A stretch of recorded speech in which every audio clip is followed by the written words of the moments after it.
todos y bienvenidos a un nuevo capítulo de El Artículo. Teniendo en cuenta el artículo que más fue votado, vamos a hablar de esta publicación del New England de este año de neumonía. Entonces, Andy, cuéntanos, ¿por qué estamos hablando de neumonía? ¿Por qué es importante? Cuando leemos el artículo, pues realmente la introducción es muy enfática en que la razón por la cual esto es importante es porque es muy frecuente. Es una de las infecciones pues más frecuentes a nivel mundial. Y algo muy importante es que cuando hablamos de esas hospitalizaciones, el 50% de estos pacientes pueden llegar a entrar a la UCI, y el paciente que sufre neumonía al año tiene una mortalidad incluso el 30%. Y creo que precisamente es muy importante saber, pues bueno, yo cómo puedo adquirir esta infección, qué nos dice el artículo de esto. Sabemos como todas las barreras iniciales de la inmunidad innata, todo lo que tiene que ver con los hilos, con el movimiento de las células pulmonares y la llegada de la bacteria por microaspiración, que es la vía más frecuente de entrada de los microorganismos. Ahí se encuentra con el macrófago alveolar.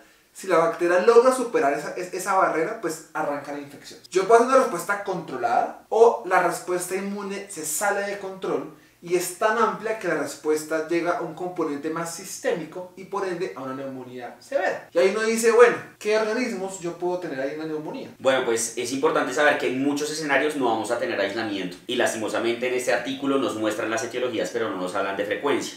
Pero si buscamos pues otra bibliografía que uno puede encontrar aplicada un poco más a nuestro contexto, si hablamos específicamente de las bacterias, definitivamente la más común como siempre va a ser el Streptococcus pneumoniae, y en el caso de los virus, influenza es el que figura de primero, pero el COVID pues es algo que en este momento tiene que seguir estando pues en nuestro radar dentro de las posibles etiologías virales de neumonía. ¿Cómo se presenta clínicamente el paciente con neumonía y cómo lo podemos diagnosticar según lo que nos menciona este artículo? Ahí es importante que no tenemos un gol estándar, es una mezcla de varias cosas. La imagen, claramente buscamos una opacidad en la radiografía o en la tomografía en caso de que estuviera disponible y la combinamos con hallazgos del paciente respecto a sus síntomas o de hallazgos de laboratorio que tenemos ahí. Yo puedo tener tos, malestar general, astenia, inamia o toda la gama respiratoria y puedo encontrar igual leucocitosis o leucopenia, puedo encontrar alteración de la función renal, marcadores de respuesta como la PCR elevada, y el artículo le da un valor muy importante al uso de la procalcitonin. La pregunta es, ¿tú qué opinas de esto, Andy? Pues creo que es de cuidado la interpretación de lo que dice el artículo, porque cuando uno lo lee, lo venden casi que como si fuera pues un diferenciador entre la infección bacteriana y la infección viral. Entonces creo que el mensaje clave sería la procalcitonina la podemos usar, sí, pero en el escenario de detener el cubrimiento antibiótico, no de diferenciar la etiología de la neumonía. Entonces, pues teniendo esto en mente, diagnostiqué mi neumonía, como bien nos contó usted que nos menciona el artículo. ¿Cómo la estadifico? ¿Cómo sé dónde la manejo? Para la decisión inicial de se va a la casa o lo dejo en el hospital, tenemos dos scores principales que todos debemos de conocer, que son el CURB-65 y el PSI. Si conforme a esto yo determino que dejo el paciente hospitalizado, pues efectivamente lo ingreso, y si no, pues le doy un manejo ambulatorio. Pero es importante recordar que no solo utilizamos estas escalas para definir a quienes dejamos hospitalizados. Si el paciente tiene complicaciones o alguna otra, pues digamos como razón para dejarlo hospitalizado, por ejemplo, no sé, social o cosas por el estilo, también debemos de tener eso en consideración. Y otra cosa es que pues no es aplicable a todos los escenarios. ¿Qué escenarios serían como importantes saber? Ahí hay que tener mucho cuidado. Siempre que uno vea una escala para algún tipo de enfermedad, hay que pensar en el artículo original que la hizo. Entonces, usar el CURB o usar el PSI en un paciente con inmunosupresión, es decir, un paciente con VIH, un paciente con enfermedades hematológicas, un paciente con enfermedades oncológicas sólidas, no sería lo más adecuado y tendríamos que valernos de la individualización del paciente o lo que usamos también para tomar la decisión de UCI o no UCI, que es la escala de ATS-ITSA, que acá también se las dejamos, que nos la proporciona el artículo. De ahí sale otra pregunta, y el artículo es muy amplio respecto a qué usar para diagnosticarlo. Creo que, pues como mencionó usted, el artículo es un poco abierto y creo que es como otra crítica, por decirlo de alguna manera, que se le puede hacer, en el sentido de que es básicamente búsquele la etiología a todos los pacientes y hablamos ahí de cultivo, gram de esputo, PCR, FILMARRAY respiratorio, PCR, FILMARRAY de neumonía, hemocultivos, entre otras.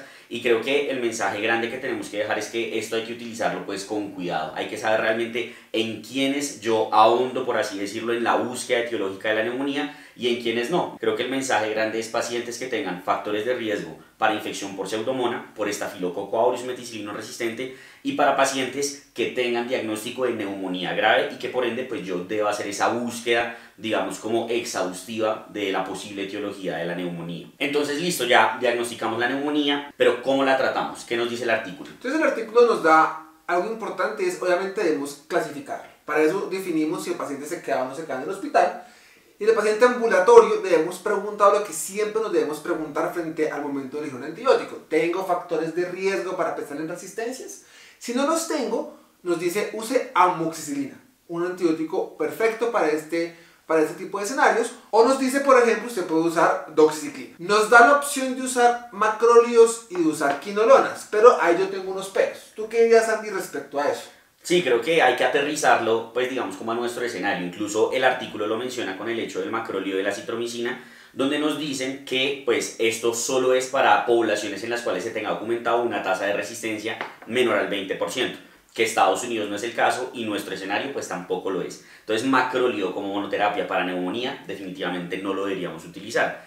Y si en las quinolonas sabemos que tienen un excelente espectro y cubrimiento para lo que sería pues los patógenos que causan la neumonía, definitivamente en Colombia y yo creo que en general en Latinoamérica no lo deberíamos usar. Por perfil de resistencia, sí también en primer lugar, pero muy importante, pues porque tenemos el problema acá de la tuberculosis y esto puede inducir resistencias en cepas de tuberculosis pues multirogo resistente, donde las quinolonas tienen un papel fundamental en el manejo. Y recordemos entonces que ese paciente que tendría factores de riesgo para resistencia usaríamos amoxicilina clavulonato combinado con un medicamento, sino que sí sería ahí un macrolio. Y bueno, entonces digamos que el paciente no lo mandé para casa, se quedó hospitalizado, entonces ¿qué le pongo, Andy? Ahí nuevamente volvemos a que hay que clasificar. Primer elemento para la clasificación sería si el paciente va o no va a la unidad de cuidados intensivos. Si va a la unidad de cuidados intensivos porque tiene pues una neumonía grave con los criterios de ATS e ITSA que mencionamos, definitivamente tengo que pensar lo peor, por decirlo de alguna manera, y debo de cubrirle tanto estafilococo aureus meticilino resistente como pseudomonas. Ahora, si el paciente no está en la unidad de cuidados intensivos, sino que estamos en el contexto del paciente hospitalizado, pues definitivamente lo que deberíamos es individualizar si tiene factores de riesgo para MRSA o para pseudomona. ¿Cuáles serían? ¿Cuáles son los que más importantes nos menciona el artículo? Entonces, ahí nos toca tener en cuenta básicamente tres cosas. Uno, el paciente que esté hospitalizado en los últimos 90 días o uso antibiótico previo, y el paciente que esté colonizado o que haya tenido infección previa por alguno de esos dos microorganismos. Y el artículo tenemos habla acerca del esteroide, ¿no es cierto? Uno cada vez ve más que en neumonía grave el uso del esteroide, eso hay muchas publicaciones recientes, hay aún cierta información controversial, pero parece ser que sí es una buena opción ahí utilizarlo. No sé entonces si el paciente finalmente no va a la UCI, pero si lo deja hospitalizado y no tiene factores de riesgo, ¿qué le daríamos entonces de manejo antibiótico? Pues en ese contexto tenemos ampicilina, es como sulbactam, es como lo que nos menciona el artículo que podríamos utilizar, pero algo también importante o quizá interesante a discutir que nos menciona el artículo es que ellos recomiendan la adición del macrolio a todos los pacientes hospitalizados. Y aquí entramos quizá en una zona gris de la evidencia respecto a cuándo realmente tiene validez como ese papel inmunomodulador del macrolio en el manejo de la neumonía. Digamos que ahí es complicado y en general hay guías que dicen, por ejemplo la colombiana le dice use macrolio solamente en la neumonía grave, en los demás tal vez no lo requiera, y queda como esa opción. Y bueno, Andy, siempre dicen, es fácil colocar antibiótico, es duro quitarlo. ¿Qué hacemos para desescalonarlo? Creo que es difícil responder esta pregunta basado en el artículo, ¿no? Porque cuando uno mira el artículo incluso tiene pues este algoritmo que les estamos mostrando acá de cómo quitar el antibiótico. Pero me parece que el principal problema, y lo hablábamos ahorita que leíamos el artículo, es que definitivamente pues hablan de unas herramientas que no utilizamos de manera rutinaria en todos los pacientes. Dicen, tiene un film array respiratorio con un virus, pues bueno, oriéntese al virus. Pero después hablan de PCR, film array de neumonía, después hablan incluso de cultivos adicionales, otras pruebas, antígenos urinarios. Entonces creo que el mensaje grande es que debemos de individualizar. Si tenemos un aislamiento, definitivamente debemos dirigir nuestro cubrimiento antibiótico a ese aislamiento. Pero, pues como habíamos mencionado previamente, tampoco es utilizar así como a la loca, por decirlo de alguna forma, todas las herramientas que tenemos para búsqueda etiológica. Pero cuando definitivamente no hay soporte para hablar de una infección bacteriana, pensar en que una posibilidad es retirar el antibiótico. Y pues también tenemos otras herramientas que menciona el artículo y que cada vez tenemos también más disponibles en nuestro medio, como puede ser el uso de la PCR nasal para estafilococo aureus, que nos permite en el escenario en el cual al paciente yo no le hago un film array pues de neumonía, hacer una PCR nasal que si es negativo me deja con tranquilidad retirar el cubrimiento del estafilococo aureus meticilino resistente. Y la duda de siempre es, bueno, ¿por cuánto tiempo? ¿Qué podemos mencionar? Realmente una neumonía adquirida en la comunidad se trata por 5 días. 5 días es suficiente, incluso ya hay artículos que se quieren ir a 3 días. ¿Cuándo nos vamos más allá de 5 días? Bueno, tal vez una etiología distinta. Sabemos que pseudomonas y estafilococos 5 días jamás van a ser suficiente.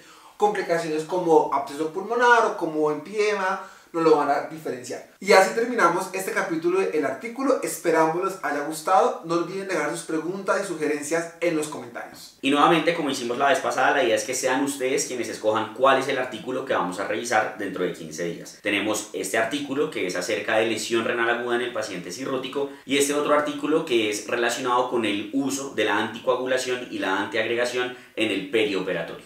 Nos vemos en 15 días. Me gustó.